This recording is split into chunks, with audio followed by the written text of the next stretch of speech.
आप अपने घर की दीवार को देखते हैं तो आपको सिर्फ सीमेंट, ईंट और पेंट नजर आता है। सब कुछ ठीक लगता है, मजबूत, स्टेबल, बिल्कुल सेफ।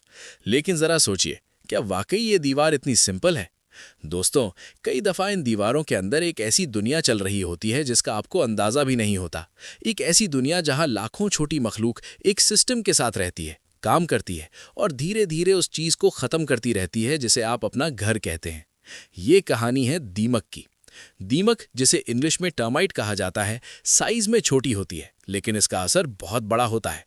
ज्यादातर लोग दीमक को सिर्फ एक छोटा सा कीड़ा समझकर इग्नोर कर देते हैं।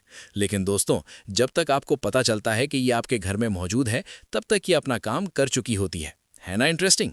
सबसे पहले समझते हैं कि दीमक असल में होती क्या है। दीमक असल में एक सोशल इंसेक्ट है, मतलब ये अकेली नहीं रहती, ये हमेशा कॉलोनी की फॉर्म में रहती है।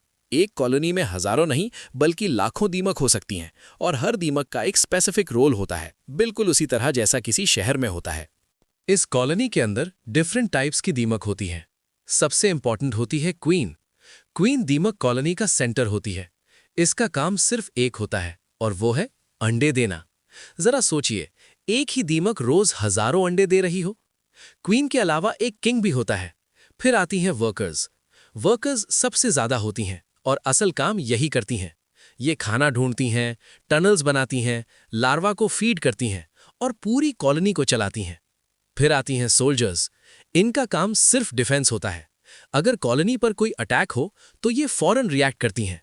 इनके जॉज स्ट्रांग होते हैं और ये अपनी कॉलोनी को प्रोटेक्ट करती हैं। है ना एक प्रॉपर सिस्टम? अब सवाल ये है कि ये सब रहते कहाँ हैं? ज्यादातर दीमक जमीन के अंदर रहती हैं, लेकिन सिर्फ जमीन में नहीं। ये अपनी टनल्स और गैलरीज बनाती हैं जो कई फीट तक फैली होती हैं। ये टनल्स आपस में कनेक्टेड होती हैं, बिल्कुल किसी अंडरग्राउंड शहर की तरह। दोस्तों, आपने कभी दीवार के कोने पर या जमीन के पास मिट्टी की पतली सी लाइन देखी होगी। शायद आपने कभी उस पर ध्यान भी ना दिया हो। लेकिन जरा सोचिए, वो असल में दीमक का रास्ता होता है। इसे मड ट्यूब कहा जाता है। ये दीमक को सेफ रखते हैं और उन्हें एक जगह से दूसरी जगह मूव करने का रास्ता देते हैं। अब बात करते हैं कि दीमक खाती क्या है। दीमक का फेवरेट फूड होता है वुड, लेकिन असल में ये वुड के अंदर मौजूद सेल्यूलोज को खाती हैं। और दोस्तों, सबसे इंटरेस्टिंग बात यह है कि ये काम वो बाहर से नहीं, अंदर से करती हैं। जरा सोचिए, बाहर से फर्नीचर बिल्कुल ठीक लग रहा हो, लेकिन अंदर से वो खोखला हो चुका हो। यही वजह है कि दीमक का नुकसान अक्सर लेट स्टेज पर पता चलता है। आप रोज अपनी अलमारी यूज करते हैं, दरवाजा खोलते बंद करते हैं, सब नॉर्मल लगता है, लेकिन अंदर ही अंदर दीमक अपना काम कर रही होती हैं। है ना ये थोड़ा अजीब? दीमक की कम्युनिकेशन भी काफी इंटरेस्टिंग होती है। ये आवाज से बात नहीं करती, ये केमिकल्स यूज करती हैं जिन्हें फेरोमोन्स कहा जाता है।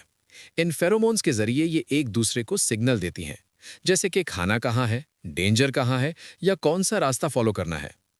दोस्तों, जब एक वर्कर दीमक खाना ढूंढ लेती है तो वो एक केमिकल ट्रेल छोड़ देती है। बाकी दीमक उस ट्रेल को फॉलो करती हैं, बिल्कुल एक ट्रैफिक सिस्टम की तरह। अब एक और इंपॉर्टेंट चीज समझना जरूरी है और वो है मॉइस्चर।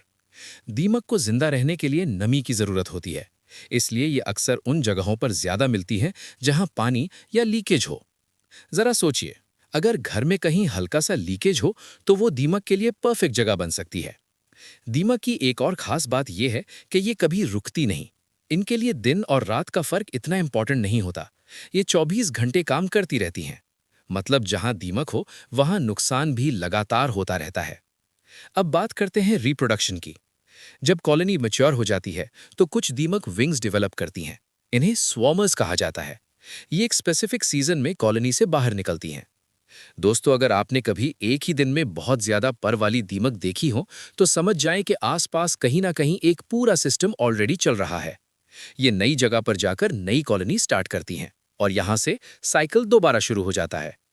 अब सवाल यह है कि क्या दीमक सिर्फ नुकसान ही करती है? नेचुरल एनवायरनमेंट में इनका रोल इंपॉर्टेंट होता है। ये डेड वुड को ब्रेक डाउन करती हैं और सॉइल को फर्टाइल बनाती हैं। लेकिन दोस्तों, जब ये आपके घर में आ जाती हैं तो ये एक सीरियस प्रॉब्लम बन जाती है।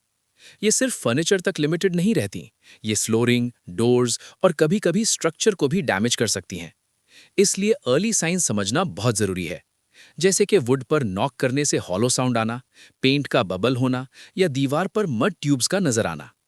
लेकिन कई दफ़ा ये साइंस भी क्लियर नहीं होते, इसलिए रेगुलर चेकिंग ज़रूरी होती है। दीमक का कंट्रोल भी सिंपल नहीं होता। सिर्फ सरफेस क्लीन कर देना काफ़ी नहीं होता, क्योंकि असल कॉलोनी ज़मीन के अंदर होती है।